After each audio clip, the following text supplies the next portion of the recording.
nuôi khát sinh à mi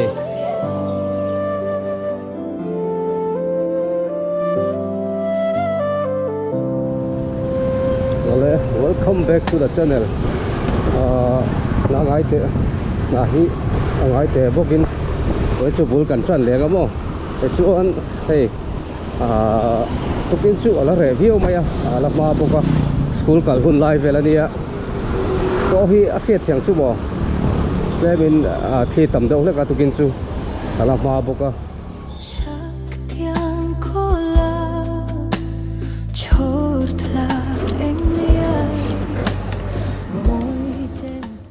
mà đi cô lại sai rằng về là rụt lúc đó về khai thì thế em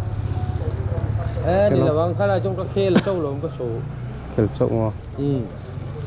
các khe lên lồng có thu nó mọc ngót mày thế này chậm nhỉ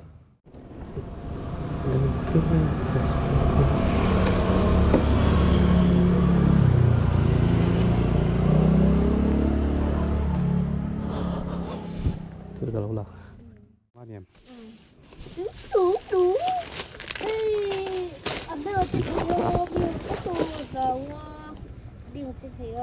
sốc hoa kia có ai nè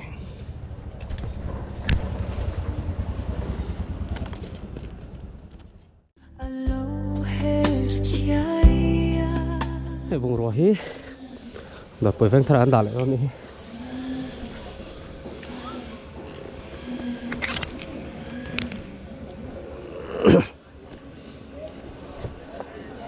thì đợt bồi ven thara ăn đảo lại lúc con lại chỗ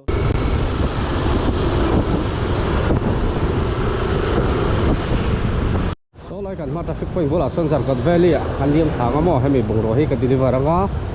cần lết thấy liền cái thứ cái deliver đó tổ lại cái chiang bắc là cho hàng sơn anh này tụi cần phone lúc nghe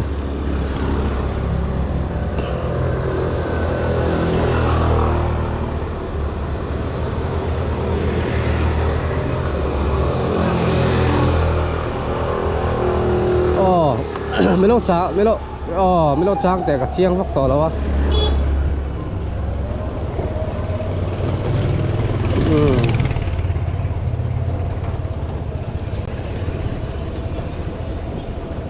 cần với tiếng nó thắng chia khăn niệm khá lệ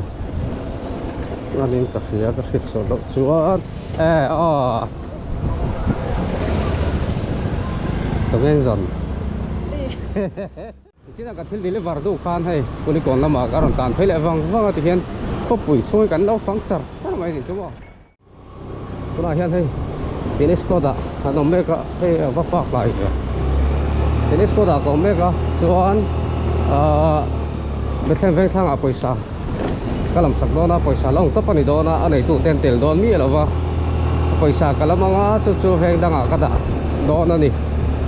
cái mấy cái này tụ là hiện anh chú sum lệ tiền tụ có mình spray mỏ phải cho mirin tạc lệ mirin tạc tắc càng chi khang ai về để chú bỏ chú cho thầy tụ là hiện trên cái mồi rát mà paisa cái làm đô na cái mấy cái này ôi hey lại tiếng giải đồ đó mình bồi xây cái làm lốc đó na tại hiện cái scooty cái đạo mấy anh chẹp kêu lộc tu ra ngay anh cái bồi xây cái làm ngõ cho về số tại cái đạo phải lại đòn đi làm ngõ ya hiện em kiếm mà thì thấy vét vùng rùa đấy có làm sạch lại thon ngay cái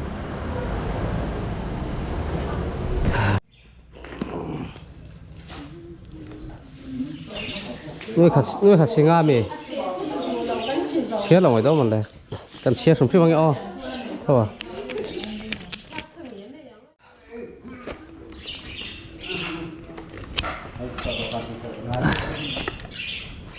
cái con lẹt nó mày ngale ôi này trên là cái bụi sả làm cái đá tụi nó cái phê mấy cái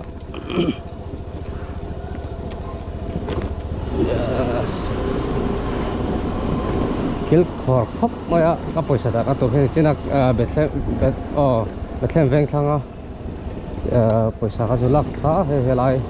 cái này hàng cái đá đó lắm mà hay uy hiên đâu này liền khóc mà tiền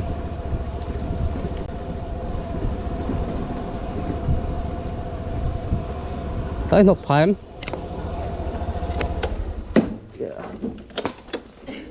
em cất nó đá em đá lâu mà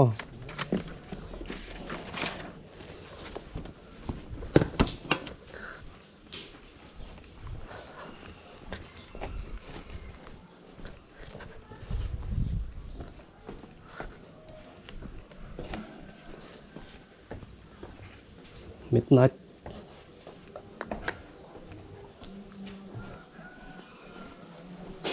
à thật ngon biết việc ồ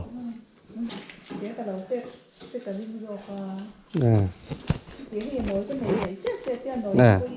bây giờ thật đấy sao như là bật to cái chú bói pha phấn mà bật to cái chú bói pha phấn ừ ít phải lắm mấy ừ quay hoang tê in được ấy nói đâu okay con là lâu rồi lẹ tọ à thì hiện ở em trang lắm cái này ta có làm na lâu thì về rồi lá cái lẹ ngal bang à cái lòng nó tụi cái bọ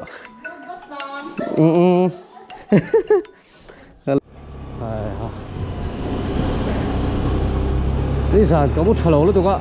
không có đặt thuộc đấy mày Divine International School cái dấu nuộc thần luôn cái lại về cái dấu nuộc ven chặt cái việc này chứ không là vì ven khang ăn tiệm ốc cả hết bây giờ ai nón road khai này hay road Naga Fan Complex cảm ơn lâu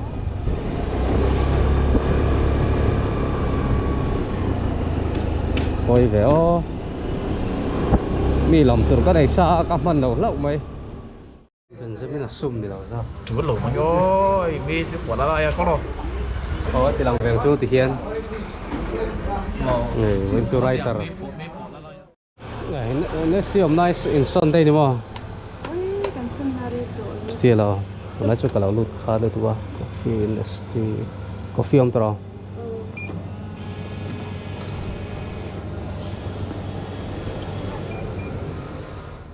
video mi tur thil sil te phiar la ti khan zuar vele la me lo nge pek tur tai nei velo bi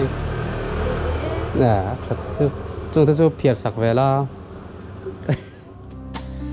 lên rùa rong tên hè lại đi ru nan kaya kero chua ngay lại lòng mo à chung ngar ngar rồi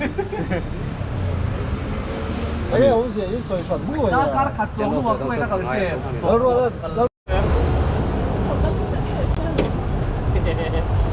đàn số lại dùng tiêu phát sẽ bắt cha công về tao lo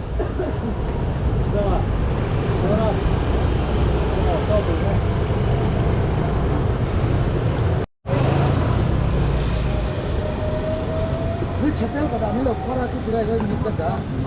什么天？啥了？啥不什么？那你屁股屁股，俺那个，看两个人，我不知道。这个人到底是không phải bắt chua à bông còn bông cái đó này nó về cái về dùng hay tầm rồi yeah Ôi, thì nói chú, sẽ nói bắt cắt đó này luôn. ra ra tụi em Sông Á từ từ sẽ là phẳng. sập phá cái này mà nó phum đi nga rup pasari paret pakwa som pakha som pahnih lai ni mo kan tin cầm hle mai moyangin kay narun kalo vayasi lengdang chay ka ai khat la kona ka passenger ka hang me ka wa hian khat la kona ko me ka ni narzaria kan kal do na hala han ta thung lam han dai para lei lo ka ngay tu nói hiền nursery các passenger các drop lúa hiền temple cái sang phê lệ ta temple trang hiền giờ có làm paring kan làm phê lệ đón đi tu nói sam cái sang phê lệ ta này sana cái lúa lệ đón chia lắp tắm khóc mà hay hoặc là chuộc về lệ đón chia